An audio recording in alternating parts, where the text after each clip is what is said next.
kami ambil dari tanah, dan apa yang diambil tanah dari kami. Orang-orang desa telah lama berbisik tentang Pak Wiryo dan Bu Sari, jauh sebelum anak itu datang. Mereka dikenal baik, pendiam, dan tanpa anak, tinggal berdua di sebuah rumah kayu tua yang miring. Dikelilingi rumpun bambu dan sawah yang berkilau seperti cermin hijau. Ada yang bilang pasangan itu pernah punya anak laki-laki, hanyut dalam banjir besar yang menenggelamkan separuh desa. Yang lain berkata mereka tak pernah punya anak, hanya kesepian dan doa yang tak pernah dijawab. Musim hujan datang lebih awal tahun itu. Tanah lembab, menggembung dan retak. Suatu pagi, Bu Sari pergi ke kebun dan menemukan sebuah mentimun tergeletak di tanah yang basah. Mentimun itu berpendar samar dengan cahaya hijau. Awalnya, ia mengira matanya yang sudah tua menipunya. Tapi kemudian, mentimun itu retak, mengeluarkan suara seperti bisikan ilalang. Di dalamnya, ada seorang bayi. Seorang bayi perempuan, kulitnya menyala lembut kehijauan dalam cahaya fajar. Matanya tajam, cerdas. Ia tidak menangis. Pak Wiryo tak berkata apa-apa. Ia hanya membungkus bayi itu dengan selimut tua peninggalan anaknya dan mendekapnya erat. Mereka menamainya Dewi, yang berarti gadis suci. Dewi tumbuh cepat. Dalam hitungan hari, ia sudah merangkak. Dalam hitungan minggu, ia berjalan, berbicara dalam bahasa Jawa yang jelas dan tenang. "Ngomong sama siapa, Nak?" tanya Bu Sari suatu hari, saat melihat Dewi bermain di tanah, menyusun bunga dan ranting sambil bergumam kepada seseorang yang tak terlihat. "Temanku," jawab Dewi. "Dia tinggi dan hijau seperti pohon. Dia melihat kita dari sawah." Malam itu, Bu Sari terbangun oleh suara angin, atau begitulah yang ia pikirkan, sampai ia melihat keluar jendela. Ada sesuatu berdiri di tengah sawah. Sosok raksasa, diam seperti patung. Kulitnya berkilau hijau di bawah cahaya bulan. Matanya menyala samar. Ia tidak bergerak, hanya mengamati rumah mereka. Bu Sari terperanjat dan membangunkan Pak Wiryo. Tapi saat ia melihat keluar, sosok itu sudah menghilang. Hanya ada angin dan desiran padi. Hal-hal aneh mulai terjadi. Padi di sekitar rumah mereka tumbuh 2 kali lebih cepat, bahkan berbunga di luar musim. Katak berkumpul di depan rumah setiap pagi, puluhan jumlahnya, diam dan menatap. Tawa Dewi bergema aneh di dalam rumah, kadang terdengar lagi beberapa detik setelah ia berhenti.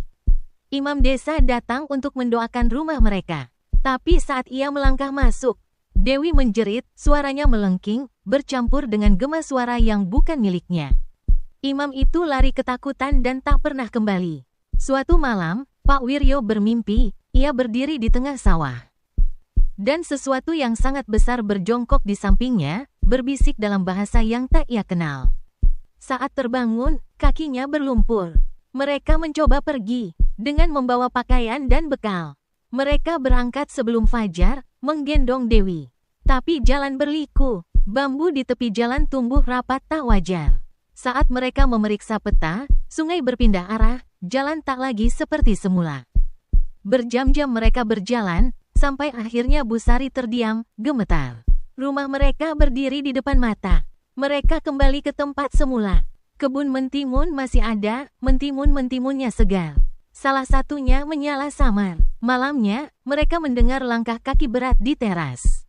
Pelan, berat, setiap langkah seperti mengguncang tanah.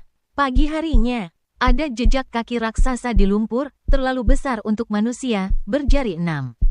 Jejak itu berawal dari sawah dan berhenti di depan pintu. Tidak ada jejak keluar. Pak Wiryo mencoba membakar kebun mentimun. Api berkobar tinggi, kehijauan. Tapi beberapa saat kemudian, padam begitu saja. Pagi harinya, tanaman tumbuh lagi, lebih lebat dari sebelumnya. Dewi mulai berubah. Kulitnya semakin hijau gelap. Suaranya menjadi dalam. Matanya tak pernah berkedip. Ia tak lagi memanggil mereka, ibu, dan bapak, tapi penjaga. Kadang, malam-malam, mereka mendengar suara Dewi di luar rumah. Berbicara dengan 2 suara, suaranya sendiri, dan satu lagi yang sangat tua dan dalam. Saat Bu Sari bertanya, Dewi menjawab, dia hampir siap. Mereka pergi ke dukun tua di tepi sungai, Mbok Rasmi. Begitu melihat Dewi, Mbok Rasmi menjerit, menggenggam kuat manik-manik penangkalnya. Itu bukan anak manusia, Dia anak dari Buto Ijo, raksasa hijau hutan yang dulu disegel oleh leluhur kita. Kenapa kami? Tanya Pak Wiryo, suara patah.